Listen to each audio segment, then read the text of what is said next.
E para falar desse tema, nós recebemos agora o Christian De Luca, ele que é advogado especializado em direito empresarial, com experiência em operações no setor da saúde. Bom dia, Christian. Bom dia, João e Amanda, tudo bem com vocês? Prazer aí estar no ar. Bom, vamos lá.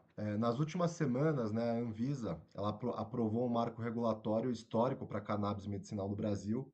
Na verdade, foi um atendimento aí do Superior Tribunal de Justiça, o STJ, que ele exigia que fosse criada uma norma específica até março de 26. Por isso que esse assunto voltou a ficar em alta aí no mercado, né? E basicamente essa norma específica ela finalmente regula aí a produção, comercialização de derivados da planta cannabis sativa L ou a famosa maconha, né, como o pessoal costuma chamar. Mas como você mesma já expôs de maneira muito bem, ela só apenas pode ser comercializada para fins estritamente medicinais e farmacêuticos, né? Essa lacuna regulatória, ela vinha sendo superada nos últimos anos, principalmente com muita autorização judicial individual e de importação, né? O que gerava uma insegurança jurídica, porque a gente não tinha uma regulação específica ali criada pela Anvisa, que finalmente agora, nesse mês, veio à pauta.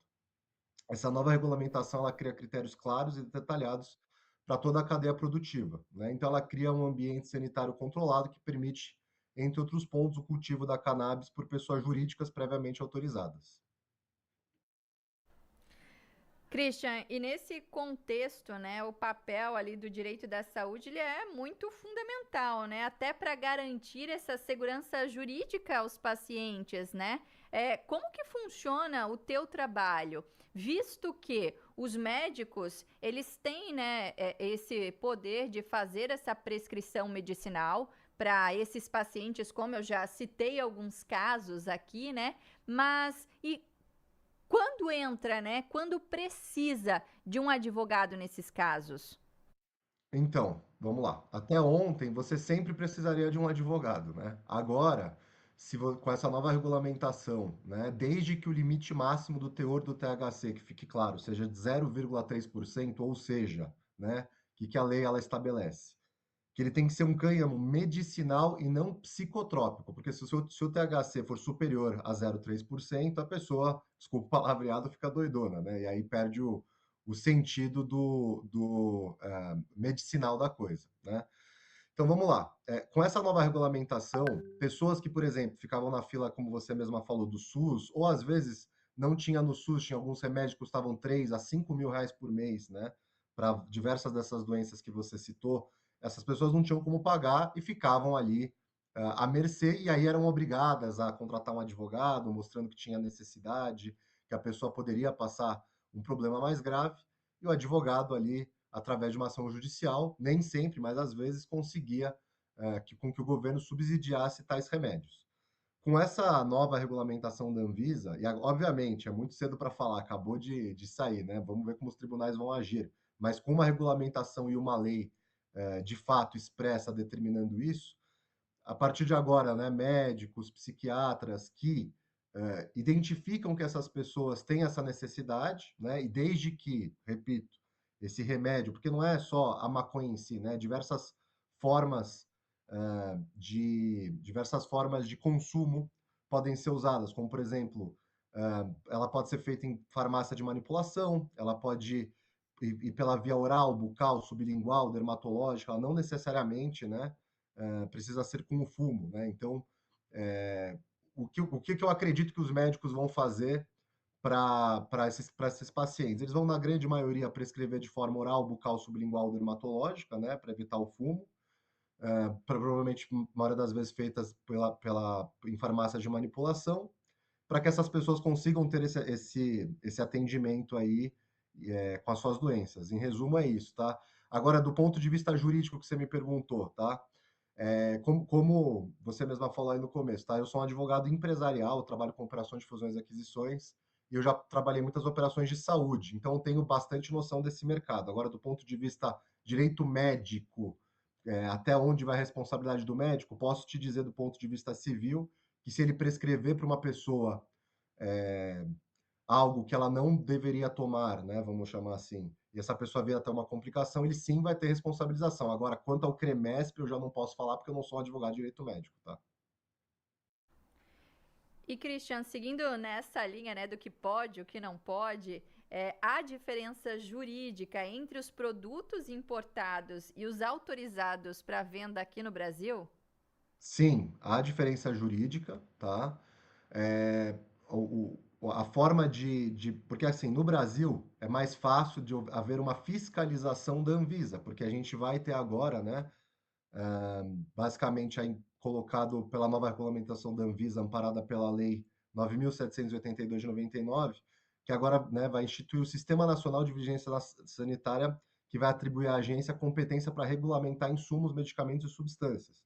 E elas vão estar sujeitas à vigilância sanitária. Então, tudo que for fabricado aqui no Brasil, como ela vai ter essa vigilância sanitária vista mais de perto, né, vai facilitar para a gente conseguir fazer para conseguir, né, verificar se todas as normas, se o produto ali atende às regulamentações da Anvisa e da Vigilância Sanitária. Agora, quando vem do exterior, é um pouco mais complicado, né? Tem uma série de escrutínios, burocracias, porque você não consegue fiscalizar a produção, você só consegue fiscalizar o produto final quando ele chega aqui no país, né? Então ainda é muito cedo para a gente falar como que eles vão fazer esse escrutínio, mas sim, vai ser bem diferente. E me diz uma coisa, você havia falado do SUS, né, dessa questão do SUS ali disponibilizar a cannabis medicinal para os pacientes e os planos de saúde. Já há, né, alguma lei ou está em tramitação, enfim, para eles também, né, prescreverem, para eles também, no caso, ofertarem a cannabis medicinal para quem paga os planos de saúde? Sim, com essa regulamentação, sim, tá? É óbvio que ainda não, como eu mesmo falei, né? É uma lei super nova. A Anvisa, na verdade, a Anvisa, com todo respeito, ela só se mexeu por causa dessa, até, enfim, nem poderia falar uma opinião política pessoal, mas ela foi obrigada, vai, a acelerar esse processo porque tinha uma determinação do STJ que até março de 26, ou seja, daqui a 2 meses no máximo, ela deveria colocar uma regulamentação sobre o caso. Então, sim, hoje em dia, em tese, né, os planos de saúde são ligados à Anvisa e sim, se o médico entender que é necessário prescrever, eles vão ter que subsidiar, mas é como eu falei, né? Por que que eu acho que agora não vai ter um grande problema com os planos de saúde, na minha visão? Porque antigamente o plano de saúde criava barreiras, porque para você qualquer remédio substituto ao cannabis, para essas doenças mais graves, como Alzheimer, etc., a depender do remédio, poderia custar de 3 a 5 mil reais por mês. E a gente sabe que o brasileiro médio, no geral, não tem esse dinheiro para ficar bancando o remédio. Agora, com essa regulamentação da cannabis, esse valor vai ser reduzido drasticamente. Então, eu não vejo grandes motivos, tá, para os planos de saúde se oporem, porque plano de saúde, no fim do dia, ele é um negócio, né? Então, ele sempre busca atender a necessidade do paciente com o menor custo possível, né? Então, eu não acredito que eles vão criar grandes barreiras, justamente porque essa lei ela veio aí para baratear alguns tratamentos. E, doutor Christian, antes da gente encerrar, né, quais seriam as orientações para os pacientes, famílias que desejam, então, iniciar esse tipo de tratamento de forma, óbvio, legal e segura? Ah, basicamente a orientação que eu daria consulte um médico especializado da área, né, um psiquiatra, se você for uma pessoa com ansiedade, na maioria das vezes psiquiatra, né? Mas consulte um médico especializado na área para ele poder fazer a devida triagem com você, né? Paciente, verificar se você, paciente, necessita daquele remédio, né? E se realmente aquele remédio for te ajudar e for reduzir o seu custo, né? Até porque, sejamos sinceros aqui, 0,3% de THC, né? Se for ministrado de um modo que não seja o fumo, como oral, sublingual, etc., é muito difícil a pessoa viciar. Eu não posso afirmar aqui que a pessoa não vai viciar, né? Existem casos de pessoas que mesmo com quantidade pequena vicia, mas eu não vejo tanto risco. Então, assim, é ir com o seu médico, né? Ele fazer a sua análise e verificar se é o melhor tratamento para você. Repito, isso veio para baixar custo. Então, se for bom para o paciente e isso for pesar pouco no bolso dele, por que não, né? Aí depende muito da pessoa. Tem pessoas que são um pouco mais preconceituosas, né, com a maconha, vamos chamar assim, tem pessoas que não. Então, é muito pessoal, mas eu não vejo tanto problema, não.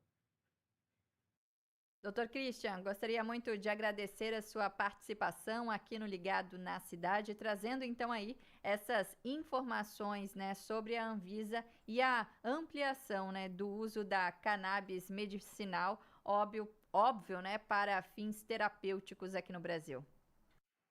Muito obrigado. Obrigado aí pela participação. Agora, 11 horas e 21 minutos, nós vamos ao